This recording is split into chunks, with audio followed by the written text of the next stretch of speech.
मोदी जी अपनी एक गरीबी के समय की कहानी बता रहे थे जनता को, किस तरीके से वो गरीबी से ऊपर उठ के आए हैं। तो लेकिन अब जनता के मन में सवाल उठ रहा है कि अब वो प्रधानमंत्री बन गए हैं, तो क्या अब वो गरीबों के मन की बात नहीं समझ पा रहे हैं? जब वो खुद गरीबी से उठे हैं, वो महंगाई बढ़ती जा रही है जिस तरीके से, तो किस तरीके से गरीबों की मदद हो? गरीबी से वो उठ के आए हैं, वो अपनी ये कहानियाँ तभी गाते हैं जब इलेक्शन आ रहे होते हैं। हाँ। इलेक्शन खत्म होने के बाद जैसे ही उनको देखा जाता है कि 10-10 लाख के सूट पहनते हुए नजर आते हैं, 1.5 लाख का चश्मा लगाए हुए नजर आते हैं, 8,500 करोड़ के प्लेन में वो घूमते नजर आते हैं और अपना पिकनिक मना रहे होते हैं। कभी वो लक्षद्वीप में पिकनिक मना रहे होते हैं, कभी वो कहीं यहाँ पे जाके टूरिज्म कर रहे होते हैं, कभी वो द्वारकाधीश में पहुंचे हुए होते हैं टूरिज्म के नाम पे। तब उन्हें कोई दिक्कत नहीं आती, तब कहाँ चली जाती उनकी गरीबी? जब वो 10 लाख का सूट पहन के और दिन में कम से कम वो 4 बार कपड़े बदलते हैं, एक कपड़ा वो दोबारा नहीं पहनते कभी भी, और उसके बाद भी वो कहते हैं कि मैं गरीबी में था। तो ठीक है, आप गरीबी में थे तो आप देश को गरीब क्यों कर रहे हो साहब? आप देश को कर्ज के दलदल में क्यों धकेल रहे हो? अगर आप गरीब थे, ठीक है आप गरीब थे, लेकिन आप गरीबों को चाहते हो कि सारी दुनिया तो गरीब रहे, अब मैं अमीर हो जाऊँ? गरीबों का दर्द कहाँ समझेंगे वो सिर्फ झूठी कहानियाँ, लफाजी हैं। इलेक्शन के टाइम में उन्हें याद आता है कि मैं गरीब था, इलेक्शन खत्म हो गए, इलेक्शन खत्म होते ही निपट जाएंगे, उन्हें वोट मिल जाएगा, वो फिर से अमीर हो जाएंगे, फिर से उनके शाही सिस्टम शुरू हो जाएंगे। राहुल गांधी का बयान आया, इसमें वो कह रहे हैं कि मोदी जी चाहते हैं कि जनता सिर्फ श्री राम बोलती रहे और भूखी मरती रहे, लेकिन अब मीडिया इस बात पे उनको घेरना शुरू कर दी है, भाजपा के लोग भी उनको घेरना शुरू कर दिए हैं, तो कितने सहमत हैं? मीडिया का काम आज की डेट में बचा कहाँ है? जो मेन स्ट्रीम की मीडिया है, टीवी मीडिया, उसका तो काम ही सिर्फ ये है। मीडिया का काम कभी पहले होता था कि सत्ता से सवाल करना। आज की मीडिया क्या करती है? विपक्ष से सवाल करती है, सत्ता का बचाव करती है। आप किसी भी टीवी एंकर को देख लो, किसी भी न्यूज चैनल को देख लो, किसी भी डिबेट को आप देख लो, जब उस पर प्रवक्ता बैठे होंगे बीजेपी के या किसी और बाकी दूसरी पार्टियों के, बीजेपी के प्रवक्ता की आवाज ऊंची होती चली जाएगी। जहां किसी दूसरे बंदे ने उनके खिलाफ बोलना शुरू करा, बीच में सबसे पहले तो प्रवक्ता कूदेगा, उसके बाद उसका जो एंकर होगा वो कूदेगा, और जो सामने वाले की आवाज है वो दबा दी जाती है, और जरा सा शोर शराबा मचते उनका माइक डाउन कर दिया जाता है। प्रवक्ता से ज्यादा एंकर उन्हें सपोर्ट करते नजर आते हैं। आपने पीछे इसका उदाहरण देखा होगा, जैसे चंडीगढ़ मेयर चुनाव हुआ था, सबने देखा कि उसमें चुनावों में धांधली हुई है, बैलेट पेपर से चुनाव होने के बावजूद, लेकिन वो सीसीटीवी में पकड़ी गई थी। जब तक मामला कोर्ट में नहीं गया था, तब तक क्या आ रहा था? एक सुशांत सिन्हा नाम का पत्रकार अपने आप को कहता है, मैं तो उसे कहता हूँ पत्तलकार। अच्छा, पत्तलकार, नॉट पत्रकार, पत्तलकार। टाइम्स नाउ का है, इतना बड़ा नाम वो इस्तेमाल करता है। उसने क्या था, आपका बकायदा अपनी एक पाठशाला चलाई कि नहीं नहीं ऐसा इसमें कुछ नहीं हुआ, कोई हेराफेरी नहीं हुई, कुछ नहीं हुआ, ये तो सब जो हुआ सही हुआ, सारी चीज हुई सही हुई। और उसके बाद जब सुप्रीम कोर्ट में पोल खुली तो उसके बाद उसका एक भी बयान सामने नहीं आया, तब उसने न्यूज़ की अपनी पाठशाला नहीं लगाई कि हाँ मैं गलत था या ये सही था। जब उसने मसीह ने कबूल कर लिया कि हाँ मैं गलत था जी, मैंने हेराफेरी करी, और जब वो पकड़ा गया तब उसके बाद उसकी आवाज़ नहीं खुली। तो मीडिया का रोल तो आज की डेट में बिल्कुल बदरंग हो चुका है। मीडिया हर तरह से उनको सपोर्ट ही करता है, और मैं तो साफ कहता हूँ आज की पूरी की मीडिया की रोजी रोटी ही राहुल गांधी जी के बयानों पे शुरू होती है, बयानों पे खत्म होती है। अगर वो राहुल गांधी जी के बयानों का डिफेमेशन ना करे, अगर वो उनकी बयानों को बातों को ना काटे, तो उन्हें रोटी नहीं मिलती, सीधी सी बात है। और यही हाल बीजेपी के नेताओं का है, उन्हें रोटी विचारों को तभी मिलती है जब तक वो 2-4 बार राहुल गांधी जी को गरिया ना दें, राहुल गांधी जी के लिए गलत ना बोल दें, तब तक उनकी प्रमोशन नहीं है। हर बीजेपी लीडर, चाहे वो निगम पार्षद हो, चाहे वो एमएलए हो, चाहे वो एमपी हो, उनकी शुरुआत राहुल गांधी से शुरू होकर राहुल गांधी पे खत्म होती है। मोदी जी को गरीब विरोधी बताया जा रहा है, कह रहे हैं कि सिर्फ उद्योगपति के लिए काम करते हैं, गरीब के लिए कभी काम नहीं कर सकते। जाहिर सी बात है, पिछले अगर 10 साल का हम रिकॉर्ड उठा के देखें, लाखों करोड़ जो है उद्योगपतियों का माफ कर दिया गया, लाखों करोड़। कभी आती है फिगर ये 9.5 लाख करोड़ की, कभी आती है 13.5 लाख करोड़ की, कभी आती है 23.5 लाख करोड़ की, लेकिन अल्टीमेटली लाखों करोड़ रुपए उन्होंने जो है माफ करा है उद्योगपतियों का। और गरीबों के लिए उन्होंने क्या करा? 5 किलो राशन ले लो, बस मुंह मत बोलना, चुप बैठे रहो। क्या उनकी आर्थिक उन्नति के लिए उन्होंने और कोई काम करा?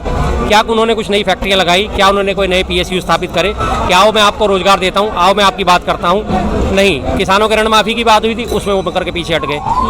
किसान अपना MSP गारंटी कानून मांग रहे, उस पर वो पीछे हट गए। अगर MSP उन्हें मिल जाएगी किसानों को, तो उनका जीवन स्तर सुधरेगा ना, लेकिन वो नहीं चाहते कि उनका जीवन स्तर सुधरे। वो सिर्फ अपने उद्योगपति मित्रों की उनकी वाह करनी होती है। छोटा सा उदाहरण अभी ताज़ा देखिए आप, अंबानी फैमिली में जो शादी हुई है, उनमें उनके लिए जो जामनगर का जो एयरपोर्ट था और डिफेंस का एयरपोर्ट था वो है अभी, उसको रातों रात उसका जो है दर्जा बदल के 10 दिन के लिए उसे नॉर्मल कर दिया, सिविल एयरपोर्ट कर दिया उसे, इंटरनेशनल एयरपोर्ट का उसको तमगा दे दिया। तमाम देशों से आने वाली फ्लाइटें वहाँ पे लैंड करनी शुरू हुई, टेक ऑफ होनी शुरू हुई। मित्र के लिए काम करा ना, सीधी सी बात है। अमीरों के लिए वो काम कर रहे हैं। क्या वो आपने कभी ये काम करते देखा कि भाई फलाने उसमें स्टेट में अगर गरीबों के लिए जरूरत थी? कोरोना काल को अगर हम देखें, कोरोना काल में मजदूरों का कितना ज़्यादा पलायन हुआ था। क्या उन्होंने उनके लिए बसों की व्यवस्था करी? क्या उन्होंने उनके लिए ट्रेनों की व्यवस्था करी? नहीं करी, क्योंकि वो जानते ही नहीं कि गरीबों का कुछ उत्थान हो। अमीरों के लिए उन्होंने फॉरेन प्लेन कर दिए, चार्टर प्लेन बुक कर दिए, विदेशों से आने वाले जो ऑलरेडी जिनको पता है कि वो कोरोना लेके आ सकते हैं, संभावित हो सकते हैं कोरोना के संवाहक, लेकिन उन्हें फिर भी प्लेनों से मंगा के उन्हें यहाँ दिल्ली में लाने की और मुंबई में लाने की परमिशन दी गई। क्यों दी गई? गरीबों के लिए तो उन्होंने कोई व्यवस्था नहीं करी थी। तो जाहिर बात है गरीब विरोधी हैं। देखिए लगातार ये सवाल तो उठता ही आ रहा है कि मोदी जी गारंटी नहीं पूरी कर रहे हैं, किस तरीके से उन्होंने रोजगार का वादा दिया था महंगाई कम करने का, पर मोदी जी जनता के बीच में कहते हैं कि पूरे 10 साल का छोड़ो, हम सिर्फ 15 दिन में क्या काम किए वो भी गिनवा सकते हैं। 15 दिन में उन्होंने जो काम करे हैं वो गिनवा सकते हैं। वो क्या काम गिनवाएंगे?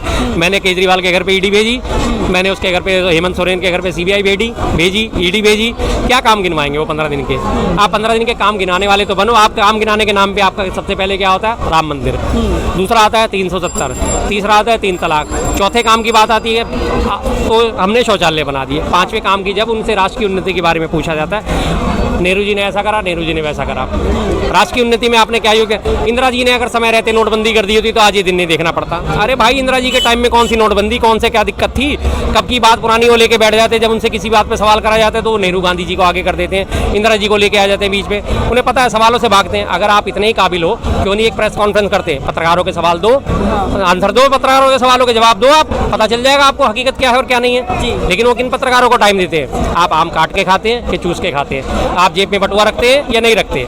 ऐसे ऐसे उनके इंटरव्यू आके वायरल होते हैं। तो क्या कहना चाहते हैं? उन्हें पता है कि हकीकत में अगर मेरे से कोई भी सवाल करने आ गया तो मैं जवाब नहीं दे पाऊंगा, तो इसलिए वो बचते हैं। वो स्मृति ईरानी जी देखिए कह रही हैं कि अगर राहुल गांधी के अंदर दम है तो अपने कांग्रेस के 10 साल का काम और मोदी जी के 10 साल के काम के बीच में डिबेट कर लें। स्मृति ईरानी बड़बोली, सबसे बड़ी बड़बोली, सबसे बड़ी बड़बोली। स्मृति ईरानी जी के तो सुबह राहुल गांधी जी का नाम जपने से शुरू होती है, उनकी सोते सोते रात उनका राहुल गांधी जी का नाम जपने से शुरू होती है। दिन भर उनके नाम राहुल राहुल राहुल राहुल राहुल राहुल, उन्हें 24 घंटे उनके दिमाग में राहुल गांधी आ भी रहते हैं और राहुल गांधी उन्हें जरा सा भाव नहीं देते। इसी बात से वो और ज़्यादा चिढ़ती हैं, वो और ज़्यादा उनके ऊपर अटैक करने की कोशिश करती हैं। आप कहते हो कि आपने 10 साल में कुछ नहीं करा। आज आपने जो इंडस्ट्री में नाम कमाया, आपने सूचना प्रसारण मंत्री बनी, क्या है कभी इससे पहले कोई काम नहीं हुआ था? आप इतिहास उठा के देखो।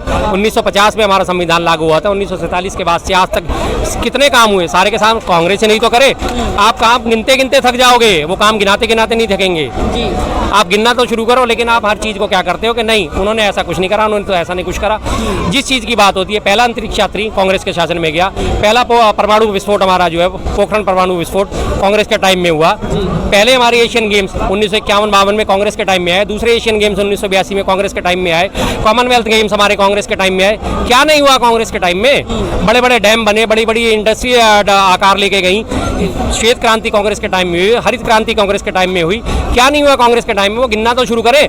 और राहुल गांधी जी को छोड़े, स्मृति ईरानी जी को मैं चैलेंज देता हूँ, मेरे सामने आके बैठ जाओ, मैं आपको बताता हूँ कांग्रेस ने क्या करा और उसके बाद आप बता देना कि बीजेपी ने क्या करा। कर लेते हैं काउंटर आमने सामने। आप राहुल गांधी जी को छोड़ो, आप एक आम जनता से आके बैठ के सवाल कर लो। लेकिन आम जनता जब उनसे सवाल करती है तो उन्हें वो अंदर करा देती हैं। पिछले साल का आपको वाकया याद होगा ना, जब एक पत्रकार ने उनसे सवाल करा था तो बाकायदा उस पत्रकार की वो नौकरी खा गई कि आप मेरी जनता का अपमान कर रहे हो, मेरी क्षेत्र की जनता का अपमान कर रहे हो। उसने क्षेत्र की जनता के लिए सवाल ही तो पूछा था और क्या करा था? है उनमें हिम्मत सामना करने की? नहीं है उनमें हिम्मत सामना करने की। करें वो सामना, आए मेरे सामने। मोदी जी लगातार विपक्ष को बताते रहते हैं कि वो भ्रष्टाचार है, उनकी भ्रष्टाचारी नीतियां हैं, पर जहां वो उनके पार्टी में आना चाहते हैं फिर वो साफ हो जाते हैं, धुल जाते हैं। ऐसा कैसे हो रहा है? बीजेपी एक वॉशिंग मशीन चलाती है जिसमें वो जिसको अपना शामिल करके उन्हें धो देती है। उसके बाद वो कहते हैं मैं ना खाऊंगा ना खाने दूंगा, लेकिन आप मेरी पार्टी में आ जाओ जी, मैं आप खाऊंगा भी और आपको खाने भी दूंगा। सीधी सी बात है, पर शर्त यह है कि आप मेरी पार्टी में आ जाओ। आप भ्रष्टाचारी हो जब आप सामने वाली पार्टी पे हो, आप मेरे पास आ जाओ, फिर आपको कोई छू नहीं सकता। सारा का सारा उदाहरण सामने सबके सामने है। शुभेंदु अधिकारी ले लो, मुकुल राय ले लो, छगन भुजबल ले लो, और या फिर आप अजीत पवार ले लो, या उसके अलावा और जितने भी सारे इनके घोटालों के आरोपी हैं, जितने भी घोटालों के आरोपी होते हैं, जैसे ही उन्होंने बीजेपी ज्वाइन करी सारे घोटालों के आरोपी उनकी फाइलें बंद, मामला खत्म करने की तैयारी हो जाती है इमीडिएट। छगन भुजबल जो है महाराष्ट्र में पकड़े गए थे, उनके ऊपर केस चल रहा था। ईडी ने इतना बेतुका तर्क दिया कि जी इनकी फाइल ही मिस हो गई है, इसलिए इनका केस बंद कर दिया जाए, इनका केस ही बंद कर दिया जाए, फाइल मिस हो गई है। मतलब आज के ज़माने में जब एक एक फाइल की 5-5 कॉपियाँ होती हैं और उन्होंने तर्क दिया कि इनकी फाइल मिस हो गई, हमें इनकी इन्फॉर्मेशन नहीं मिल रही, केस बंद कर दो। जाहिर सी बात है कि ना खाऊंगा ना खाने दूंगा, लेकिन खाने दूंगा और खाऊंगा भी, लेकिन मेरी पार्टी में आ जाओ। हाँ। बस जनसंख्या की बात करते हैं, 2014 में 120 करोड़ की जनसंख्या थी, आज 140 करोड़ की है। तो क्या हमारे कामकाजी हाथ नहीं बढ़े? अगर जनसंख्या बढ़ी है तो मैन पावर भी तो बढ़ी है, उसी हिसाब से स्किल्स भी तो बढ़े हैं, उसी हिसाब से युवा भी तो बढ़े हमारे देश में काम करने के लिए। आप उन्हीं के लिए रोजगार तो बढ़ाओ, तब आपको पता चलेगा। रही बात जनसंख्या का, आप रोना रोते हो, चाइना की जनसंख्या भी तो लगभग हमारे बराबर है। क्या आप चाइना से कंपेयर कर सकते हो अपने आप को? नहीं कर सकते। क्यों नहीं कर सकते? जनसंख्या का आप रोना रो रहे, जनसंख्या बढ़ गई, जनसंख्या बढ़ गई। अरे भाई जनसंख्या बढ़ गई तो काम करने वाले हाथ भी तो बढ़े हैं, आप उनका इस्तेमाल तो करो काम के लिए, आप उन्हें काम तो दो, आप उन्हें रोजी रोजगार में लगाओ तो सही। देश की तरक्की क्यों नहीं होगी? क्या वो जनसंख्या बढ़ रही है तो क्या वो जनसंख्या कह रही है कि हम भूखे रहना चाहते हैं? वो कहते हैं हमें काम, तो हम काम करेंगे, आप उन्हें काम देने वाले बनो। आपके पास हिम्मत होनी चाहिए।